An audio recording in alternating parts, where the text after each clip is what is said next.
tomada de decisão. Então aqui, gente, vamos lá. No sentido mais simples, a tomada de decisão é o ato de escolher entre duas ou mais opções ou cursos de ação.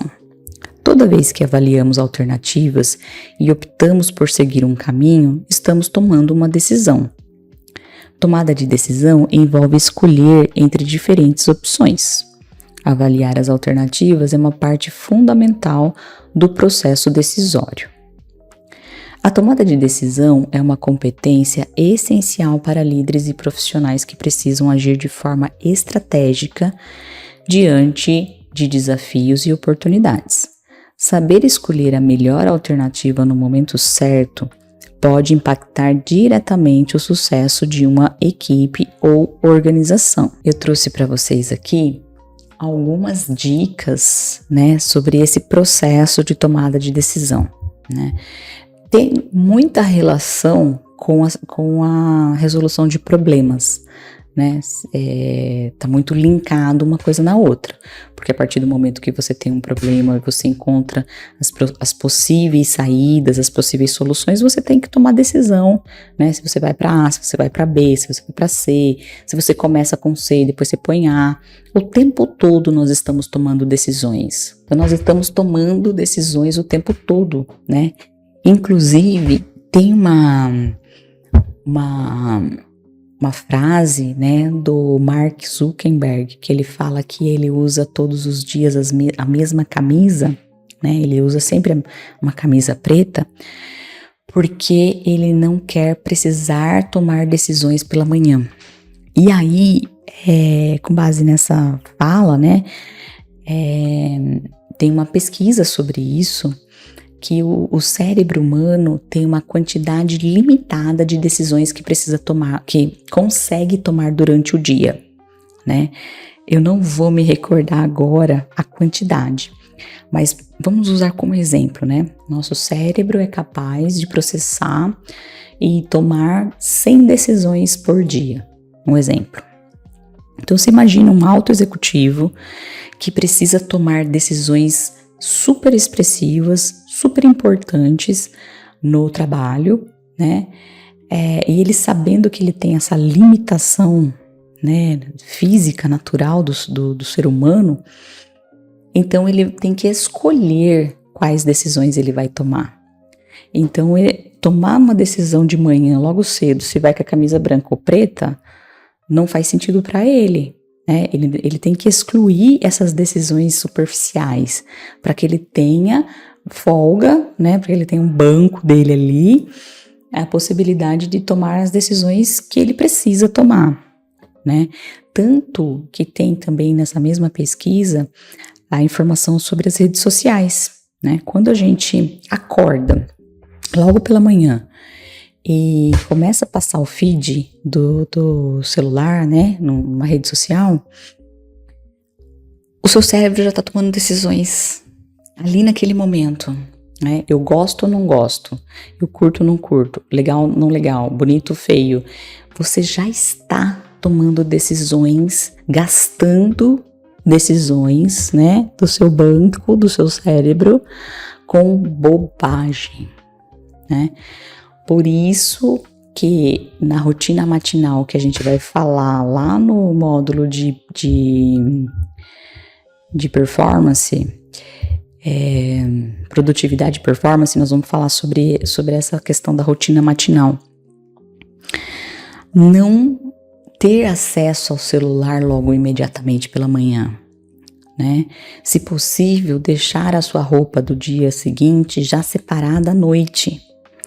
Tomo banho, faço ali a minha higiene, organizo minhas coisas e já deixo separadas as minhas roupas do dia seguinte, para que esse processo de decidir o que eu vou usar logo pela manhã não vá consumindo a sua capacidade mental, né? A gente processa muitas decisões já logo no começo do dia, né? Então isso já vai tendo para você um gasto energético gigantesco.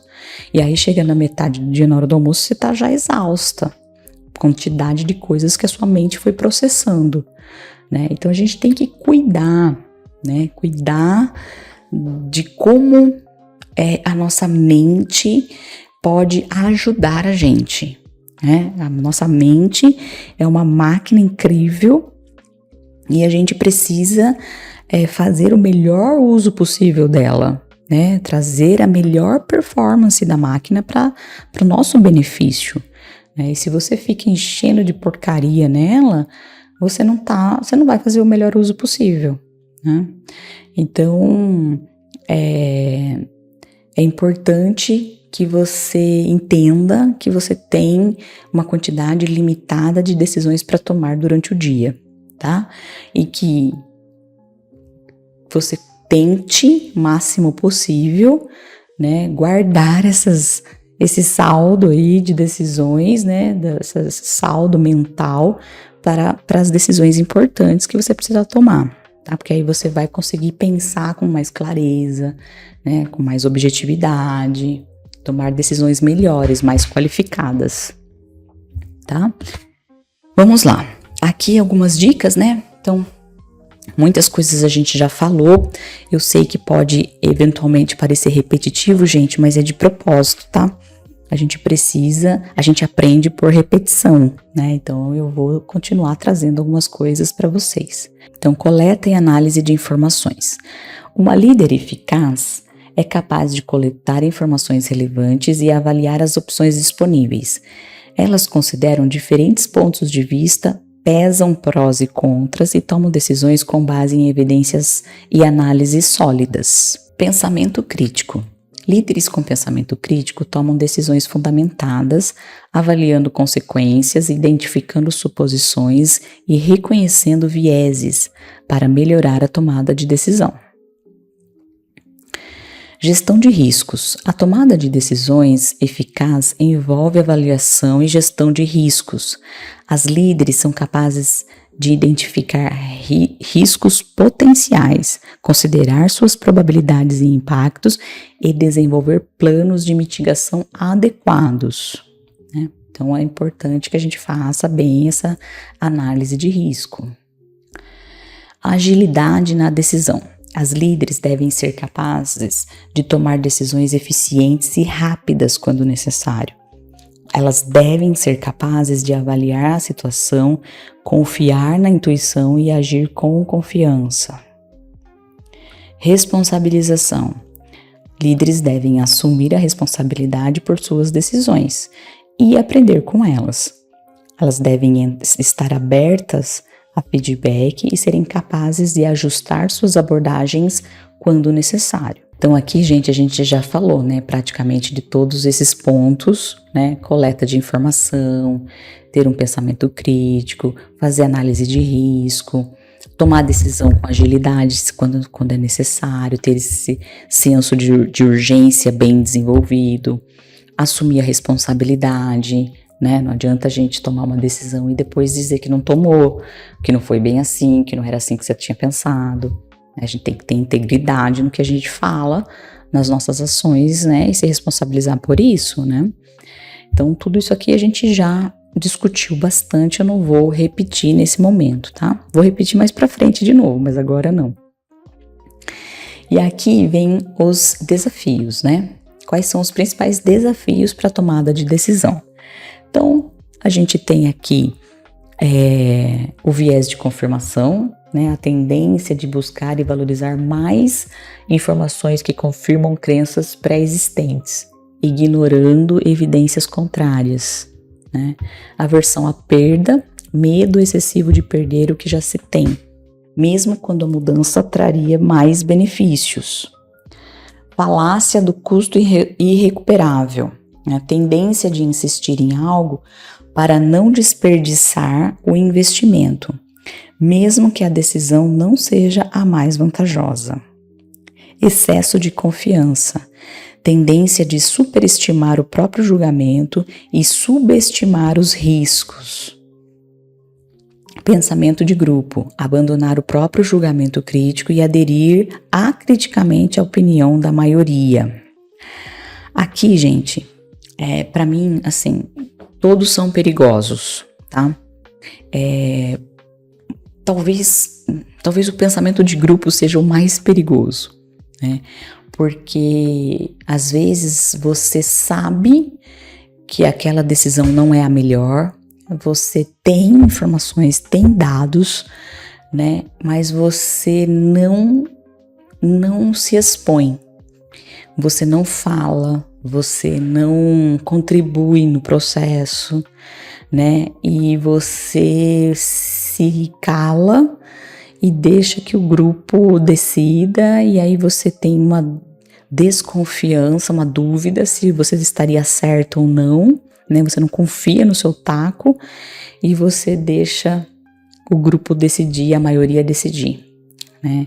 E aí você colhe talvez ali uma consequência azeda, né? E aí você fala, poxa, eu sabia que não era por aqui, né? Mas daí não adianta falar, né? Aí vem aquele ditado do engenheiro de obra feita, né? Depois de tudo pronto, é fácil criticar, né? Você precisa se propor as ideias, colocar as suas argumentações, contribuir no processo de tomada de decisão enquanto ele está sendo tomado. Depois não resolve, né? O excesso de confiança é outro ponto muito perigoso, né?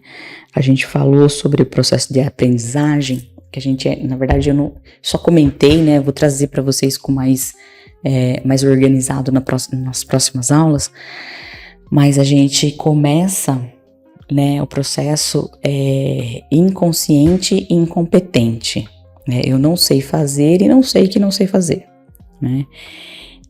Depois você passa a ser consciente e incompetente, né? Eu sei que eu não sei fazer, né? Depois você passa a ser consciente e competente, né? E depois inconsciente e competente. É quando eu faço no automático.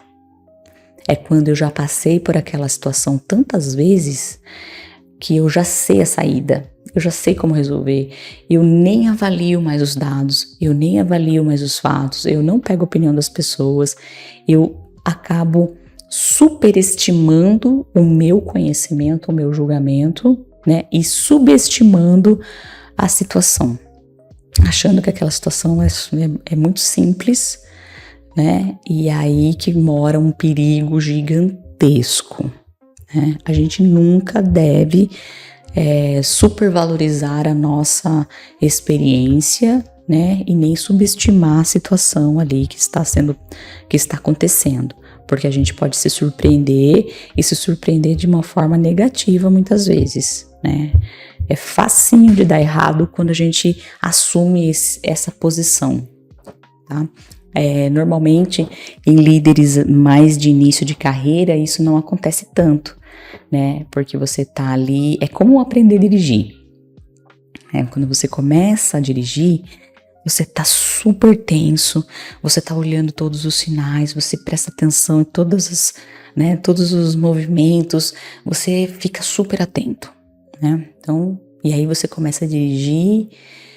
No começo você começa mal, depois você vai melhorando, vai ficando bom. Aí você dirige até de olho fechado, você dirige olhando no celular, você dirige assistindo um vídeo, você dirige fazendo um monte de outras coisas, porque você já sabe fazer, né? Então, líderes de início de carreira têm uma tendência a olhar com mais calma, a tatear melhor o processo de tomada de decisão. Líderes mais maduros têm uma tendência, né, a decidir com mais velocidade, sem tanta análise, né? E aí você tem as maiores consequências, os maiores problemas acontecem ali, nesse quadrante aí. Não raramente, as mulheres podem enfrentar desafios adicionais em seu processo de decisão. Considerando o ambiente ainda marcado por desigualdade de gênero, as decisões das mulheres podem ser mais questionadas ou avaliadas com mais rigor. Essa realidade também pode criar oportunidades para que as mulheres se destaquem ao demonstrar resiliência e capacidade de adaptação. Então aqui, gente, é o que eu sempre venho falando, né? Depende muito da maneira como você enxerga cada situação. Existe um preconceito, um pré-julgamento, uma questão de estereótipo, um viés inconsciente, né, que está impregnado na nossa sociedade. Isso é um fato, né? A gente nem precisa discutir muito sobre isso porque é uma verdade. No entanto, se eu olhar para isso de uma forma a me vitimizar, né, a colocar isso como uma resposta automática para tudo que acontece na minha vida, e eu ficar nesse looping negativo, né, cada vez mais eu vou ter que lidar com esse tipo de situação, né? Então, a melhor maneira de sair desse tipo de situação é pensando no seu destaque, né? Pensando no seu brilho, pensando que a partir do momento que você acerta, você está sendo bem vista, né? Você tá tendo essa oportunidade de exposição, essa visibilidade positiva, tá? Então, assim, você está aprendendo, você está num momento de crescimento, de desenvolvimento.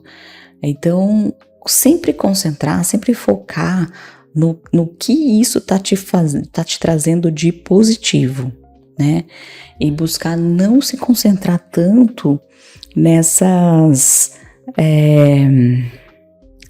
questões que muitas vezes abalam mesmo a gente, né?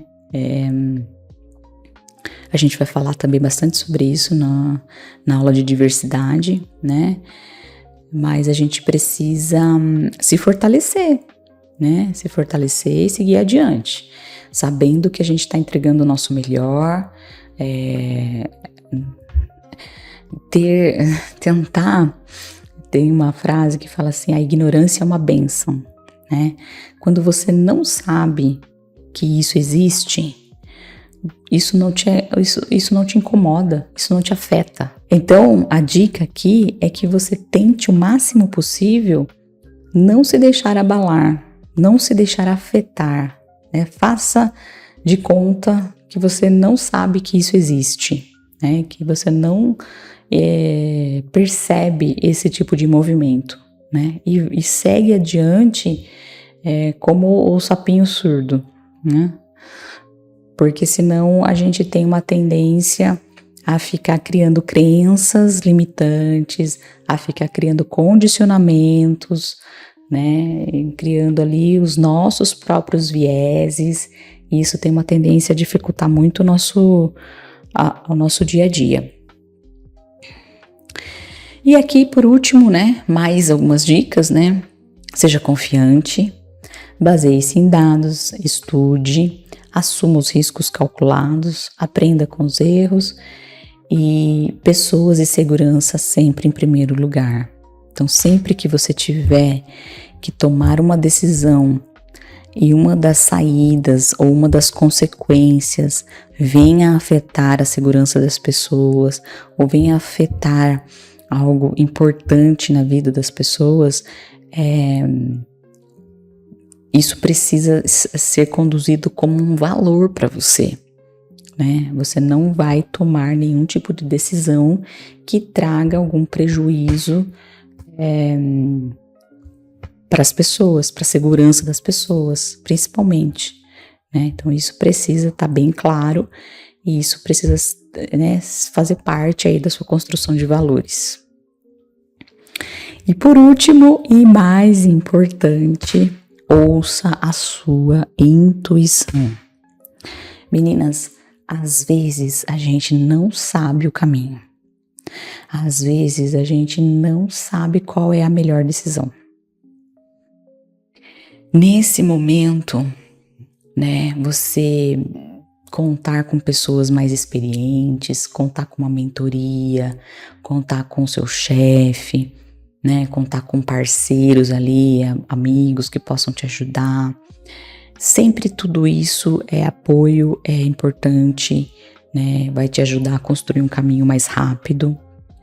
No entanto, muitas vezes funcionou para mim o silêncio, né, e me conectar comigo mesma, ouvir, pedir ajuda para mim mesma, né, para minha sabedoria superior, né, ajuda para ser conduzida nesse processo, porque eu acredito muito que nós nunca estamos sozinhas, né? Sempre nós temos apoio, ajuda, e às vezes é importante que a gente escute isso, né? Que a gente escute os nossos mentores, né?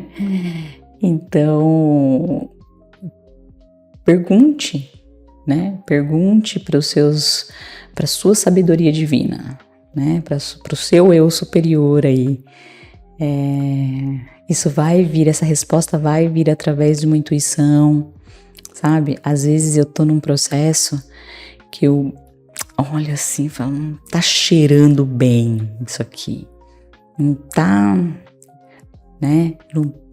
Preciso investigar um pouquinho mais, preciso ter mais dados, preciso ter mais informação, preciso tatear um pouquinho mais aqui que ainda não tá legal. Usa essa sensibilidade a seu favor. Isso é uma coisa muito nossa, né? As mulheres têm isso muito, a maioria das mulheres tem isso muito desenvolvido, né? Então faça uso das suas ferramentas, né? Tá bom, meninas? Muito bem. E aqui vem outra pergunta para reflexão, né? Eu estou seguindo um método para tomar as minhas decisões, né? Como é que eu estou fazendo?